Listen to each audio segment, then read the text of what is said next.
पिछले सत्र में ये तुलना हुई थी,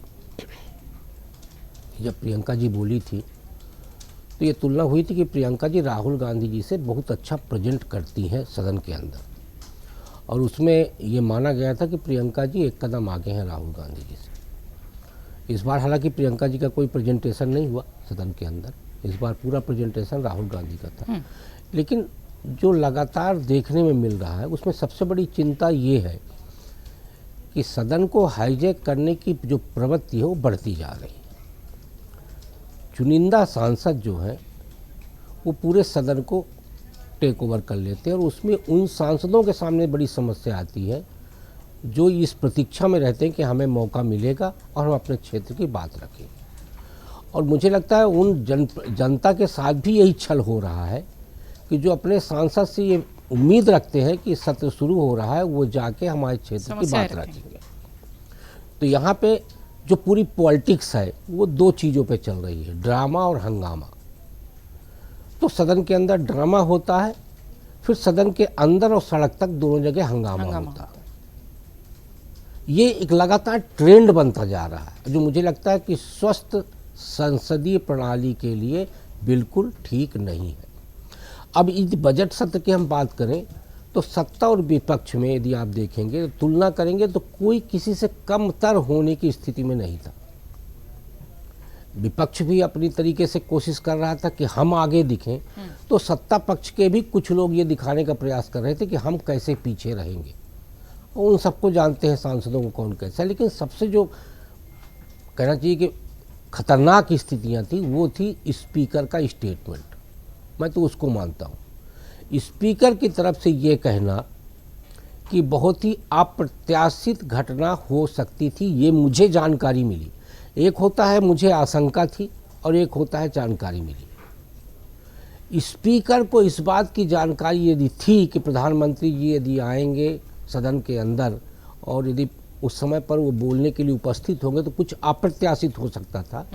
तो हिंदी में अप्रत्याशित शब्द जो है वो बहुत व्यापक होता है।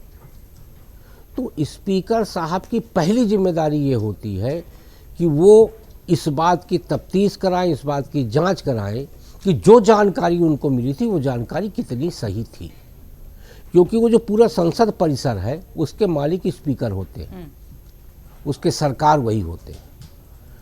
तो स्पीकर की तरफ से जो कहा गया, मुझे लगता है वो जो उन्होंने कहा कि अप्रत्याशित था वो सुन के हमें भी बड़ा अप्रत्याशित लगा।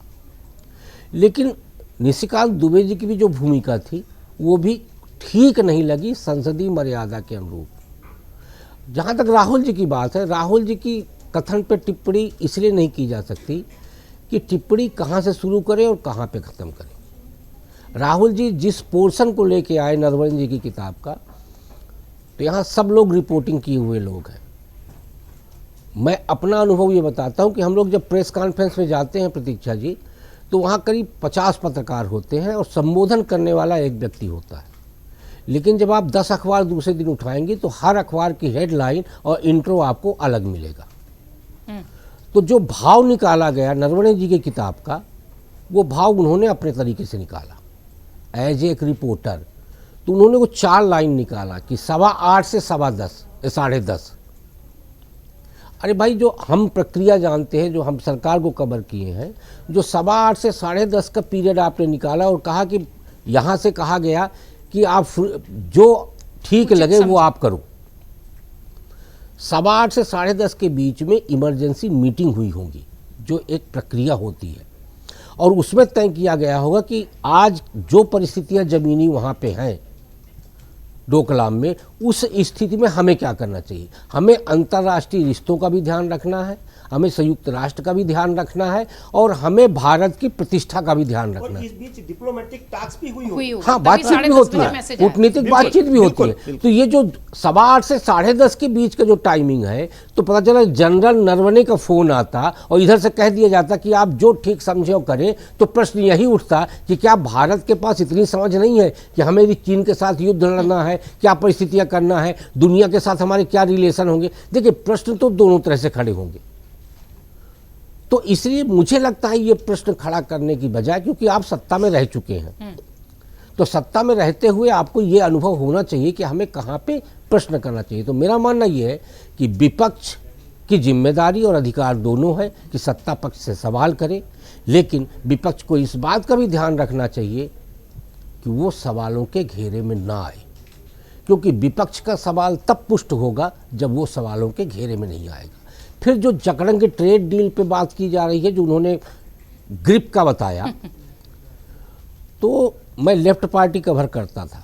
यूपीए 1 में लेफ्ट पार्टी जो जिनके समर्थन से केंद्र की सरकार चल रही थी, कांग्रेस के नेतृत्व वाली, उस समय पर माननीय प्रधानमंत्री मनमोहन सिंह जी की तरफ से न्यूक्लियर डील की गई अमेरिका के साथ। लेफ्ट ने कहा कि ये भारत को बेचने की साजिश है।